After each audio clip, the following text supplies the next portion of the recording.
Alright, today I'm going to go over a technique that I spent a lot of time on a while ago. A technique that I thought and was always kind of explained to me to be a little bit of a more muscle move, a little bit more of a meaty move.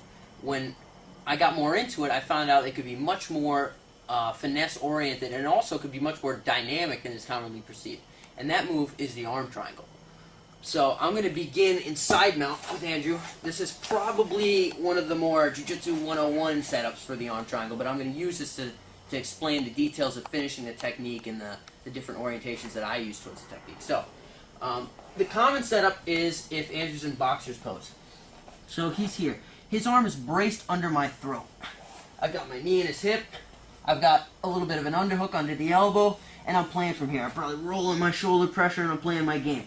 Oftentimes, the way that the arm triangle will be set up is if a guy is really bracing off with his limbs. So whether he's raising with his shoulders, whether he's pushing with his arms, he'll be forcing himself up into me. And now there's a lot of ways I can use this reaction against him. One of the best ways is to pass his arm upwards. So he's going with this push, he's going with this push. I'll make him feel strong. So I'll be fighting down, I'll be holding my position. And now, as he starts to get this extension, he's like, yeah, I'm muscle boy. He's going. I'm going to snap his arm by. I'm going to scoop in with my head. And this is going to be the beginning of my choke. So, again, we set ourselves up here. I'm very snug with this arm right off the bat. This is something that I really emphasize. Initial snugness is an idea that I always play with chokes. So, my arm is already very tight to his neck. I'm rolling with my shoulder pressure. He's pushing. I make him feel strong for a little bit. Now, probably before I get this time, here, as he's coming up, I let him come up just a bit more. I'm going to slap, so I'm here with my underhook. I'm going to slap up right behind the tricep, right at the hinge of the elbow. I'm going to pass this arm up, and I'm immediately going to scoop my head in. My head is going to trace his arm, and I'm going to match my ear to his ear. Just going to connect them. Almost like Lego pieces. So I'm here, boom. I immediately swoop in. See how my body tilts to a 45 right off the bat. So I come across, and I'm here. Now, once I'm in this position, the beginning of the choke is set. I have a little bit of pressure of his bicep going into his throat. I have my bicep going into the other side of his throat, and I'm cutting off his carotids. This is the beginning of the choke, but I'm not going to finish it when I'm on the opposite side. So I need to find a way to pass over. And Andrew, knowing this, is likely not going to let me take mount and jump to the other side of side mount. So he's really likely to be bringing this knee up this whole time. So we'll be here. He'll probably try to fight now, because he knows that if I just magically hop like, then I'm going to finish the arm triangle. So I've got this strong grip peeling into him here. I don't want him to slip out. He's fighting in with his knee.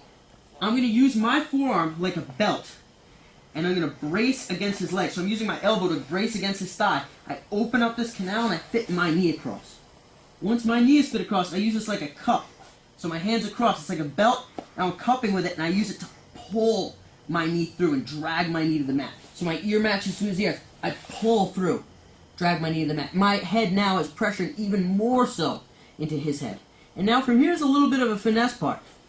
My feet are going to pivot. My knees will stay in the same spot, but my feet are going to pivot. It's almost like a funky little windshield wiper type swivel. So, my knees stay in the same spot. Now my hips will switch, and consequently my shins will switch. So right now my right shin is over, my left shin is over. Now I'm going to drag. Right now I'm kind of on a knee on belly. I'm going to drag my knee off till it's right into his hip. So I use it as a notch here. My other leg extends out at a 45. I'm already very tight to Andrew. In fact, I'm not going to lock my hands because I really want to emphasize the other aspects of this choke. I'm very tight here. Now, the way that I finish this choke, there's a couple pressures I'm putting in play. Number one, my head is pushing into his head. Number two, my arm is punching across. More so than even a bicep curl here. I'm really punching across. And the main portion of this choke, even more so than the head and the arm, is my shoulder sinking down. And I don't do this by lifting up higher. The way I do this is my foot is posted up here. I'm going to let my foot drag away. I stay very low. Tight, snug to his head. My forehead is on the mat, notice. Very, very tight. This makes my shoulder lower. The lower my head goes, the lowest it can go is to the floor. The lower it goes, the snugger it gets. As my foot slides away, my hips drop, my shoulders drop, everything gets tighter. No bicep flexion there. No crazy crank and pressure with my neck. Very easy. I don't go for this finish and start walking around, although there are crank variation stuff that's pretty useful. Ideally for me, it's as much finesse as possible. So I'm going to go over some of these details again. So I'm here again with Andrew. He's on his back. He's bracing up. I'm like, let him feel strong for a second. Boom. Scrape it, pass it right through. Tag his hip. Now, I use this to open up the canal. If his knee is in the way, he's really bringing his knee up into my hip. Yeah, he wants to fill that space. So I got my elbow on the inside of that space. I peel it open, fit my knee across. Now I drag. As I drag my knee across, I use this to align myself parallel, really smack my ear right into the side of him. Boom, right here. I'm not going to do this hard. I'm not trying to bruise him. I'm not trying to ram my head into him. But I'm getting it snug. I'm setting it in place. Now that I'm here, my shins will pass. Boom. So, I start with my right knee at his hip. Now my right shin is across. Now my left shin is across. Now my left shin is at his hip. That's the transition that I make. That's what the swivel amounts to. Once I'm here, if I do lock my hands, I make an S grip. My head's pressuring in. This foot is stepped up. I'm going to drag that foot out. I'm pulling across now, mentioned. Now pulling up. Sag my weight. And I finish the choke. Very, very easily. Efficient. A second setup, and one that worked out a lot for me when I first started getting into this choke, is from the back mount. So, now I'm back mounted here on Andrew. Let's say I got my over-under harness and he ends up falling to the choking side, which is better for me.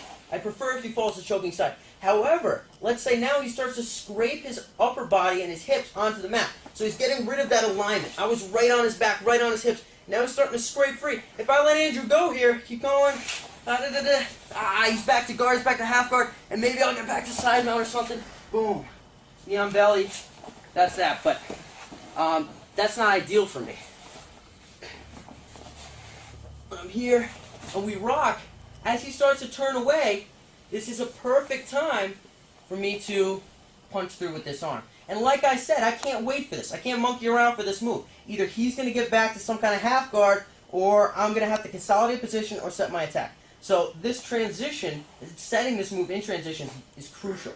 As he turns here, we'll start back with you sitting over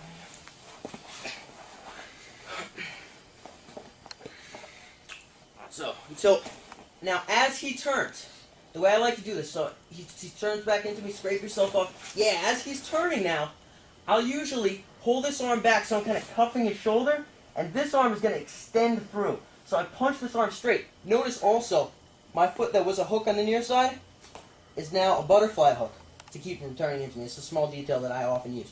Once he's here, I'm pulling it at this. I'm going to punch my arm across. Notice my head always stays right in the side of his head. I'm not punching my arm across like this and then resettling.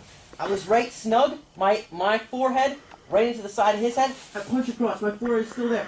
Now, I want to make sure, initial snugness, once again, I want to get the inside of my elbow, Darth Vader style, right on the side of his neck. So when we're here, I want to get this tight. When I punch it across, I'll extend my arm, and now I'll keep it extended, and I'm going to wrap tight. Wrap real tight.